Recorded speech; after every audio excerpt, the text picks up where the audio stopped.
હું કિંજલ રબારી મારા નામે જે હાલ વિવાદ ચાલી રહ્યો છે એ બાબતે હું જણાવવા માંગુ છું કે સમાજના તથા 18 આલમના ચાહક મિત્રોને વિનંતી કરું છું. તો નમસ્કાર દર્શક મિત્રો.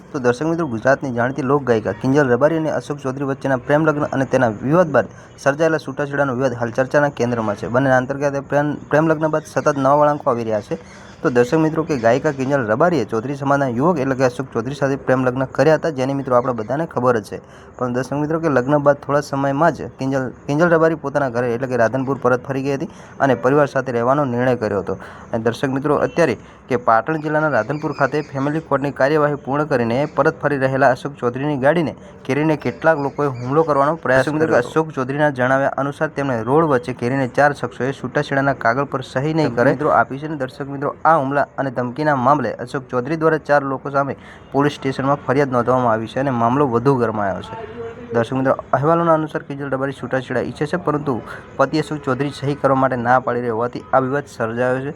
તો દર્શક મિત્રો અત્યારે સોશિયલ મીડિયાની અંદર કિંજલ રબારી અને મિત્રો તેમના પતિ એટલે કે અશોક ચૌધરીના આ વિડીયો મિત્રો અત્યારે ટ્રેન્ડિંગની અંદર ચાલી રહ્યા છે. તો દર્શક મિત્રો તમારું શું કહેવું છે કે હવે જે અશોક ચૌધરી છે એ મિત્રો આ છૂટાછેડાના કાગળ પર મિત્રો સહી કરશે કે નહીં કરે? દર્શક મિત્રો તમે પણ વિડીયો જોઈને મિત્રો કોમેન્ટની અંદર જણાવતા જજો. તો દર્શક મિત્રો આજના વિડીયો આટલી જ માહિતી. મળીશું આપણે ફરી એક નવા વિડીયો અને મિત્રો નવી અપડેટ સાથે.